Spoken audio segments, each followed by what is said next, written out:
ప్రభుత్వోద్యోగం చేస్తూనే భార్య పేరున ఇన్యూరెన్స్ ఏజెన్సీ తీసుకున్నాడు రఘురాం.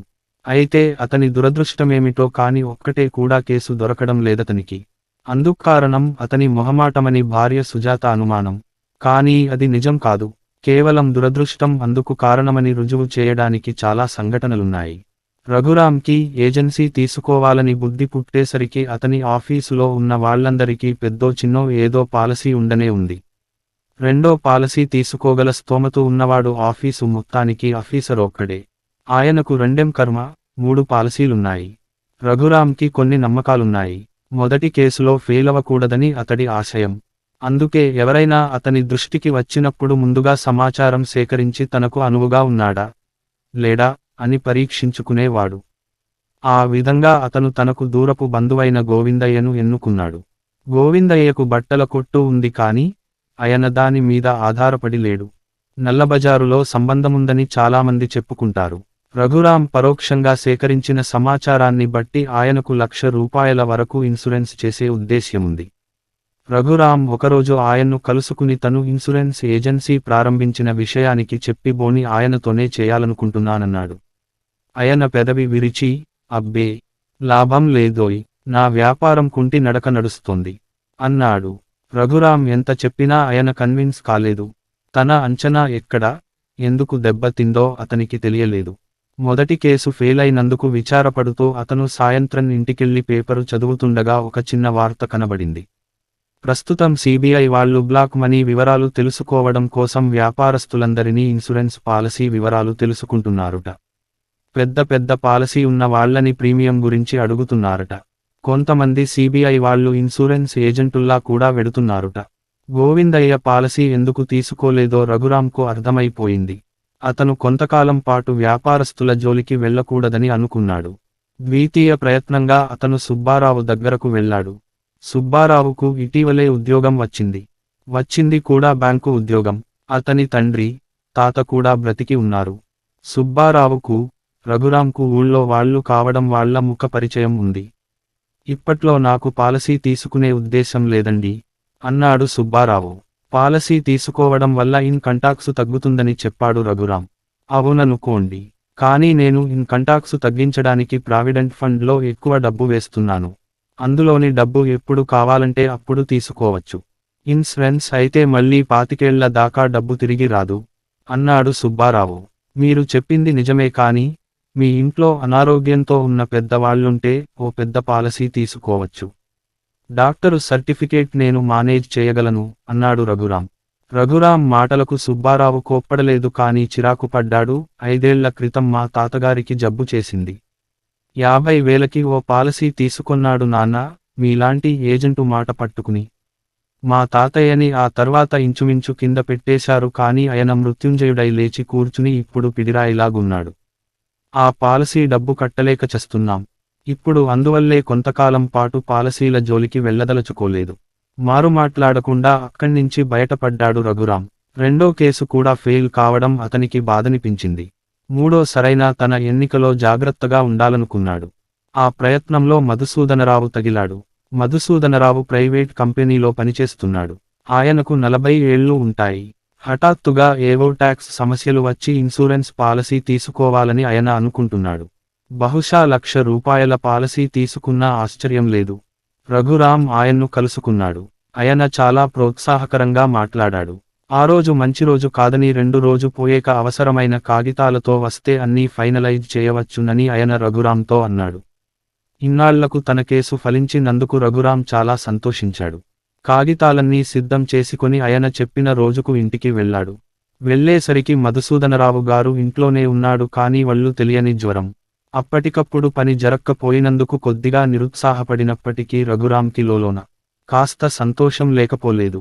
మానవ శరీరం అస్థిరమైనదని, దానికి ఏ క్షణంలోనైనా ప్రమాదం రావచ్చునని ఈ దెబ్బతో మధుసూదనరావు గ్రహిస్తే పాలసీ మరికాస్త పెద్దది తీసుకోవచ్చును. మధుసూదనరావుకు చాలా పెద్ద జబ్బు చేసింది. ఆయన చచ్చిపోతాడేమోనని అనుకున్నారు. రఘురాం ప్రార్థనలు ఫలించాయేమో కానీ ఆయన చచ్చి బ్రతికాడు. అతను ఆయన్ను మళ్లీ చూడ్డానికి వెళ్ళినప్పుడు మనిషి పుల్లలా ఉన్నాడు. ఎలాంటి వారు ఎలా అయిపోయాడు అన్నాడు రఘురాం. మధుసూదనరావు భార్య, ఏమిటో ఇన్సూరెన్స్ పాలసీ తీసుకుందామనగానే ఆయన్ను రోగం చుట్టూ ముట్టేసింది. అయినా మా చుట్టాలావిడ అన్నట్లు చస్తానేమోనని భయంతో చేసే ఆ పాలసీ తీసుకోవడం పెద్ద అపశకునం అంది. రఘురాం హడలిపోయి, అలాగనకండి అని ఏదో అనబోయాడు. మధుసూదనరావు మధ్యలో కలగజేసుకుని, ఏమీ అనుకోకండి. నేను పాలసీ తీసుకునే ఉద్దేశ్యం మానుకున్నాను. ఇన్కంటాక్స్ నుంచి తప్పించుకుందుకు నా స్నేహితుడేవో ఇతర మార్గాలున్నాయన్నాడు. అవి చూసుకుంటాను. అంతగా అవసరమైతే ట్యాక్స్ కట్టేస్తాను. మీకు శ్రమ ఇచ్చినందుకు మన్నించండి అన్నాడు. రఘురాం ముఖం మాడిపోయింది. ఈ కేసు తప్పక సాధించగలననుకున్నాడు. అతన్ని ఓ విధమైన నిరుత్సాహం ఆవరించింది. రఘురాంలో కొత్త ఆశలు చిగురింపజేస్తూ అతని ఆఫీసులో కొత్త వ్యక్తి చేరాడు. అతనికి సుమారు 30 ఏళ్లు ఉంటాయి.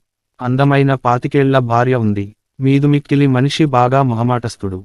అతనికి డబ్బు బాగా ఉంది. పేరు సూర్యం. రఘురాం కొన్ని రోజుల పాటు జాగ్రత్తగా సూర్యాన్ని గమనించాడు.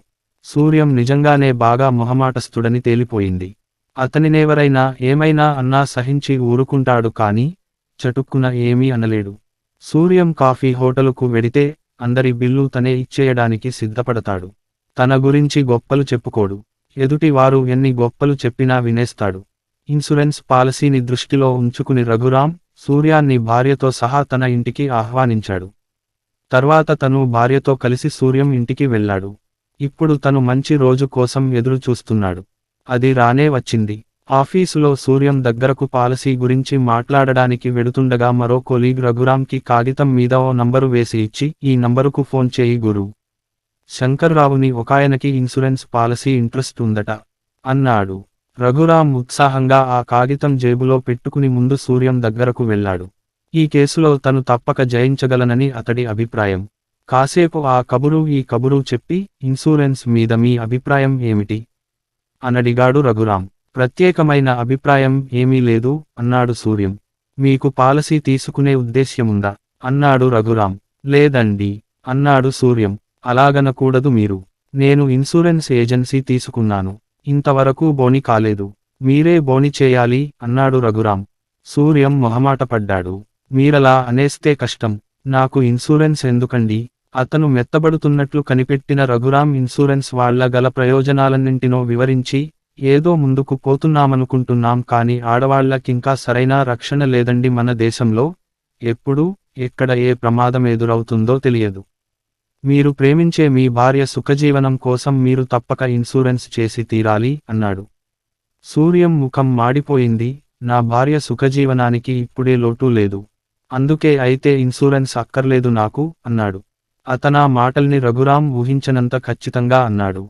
సూర్యం తన మొహమాటాన్ని హఠాత్తుగా ఎందుకు వదిలిపెట్టాడో రఘురాంకి అర్థం కాలేదు. అతను తన ప్రయత్నం మానకుండా మరోసారి అడిగాడు. రఘురాంగారు, మీరు అన్యదా భావించవద్దు. ఆడవాళ్ల పరిస్థితి మీరనుకున్నంత అన్యాయంగా లేదు.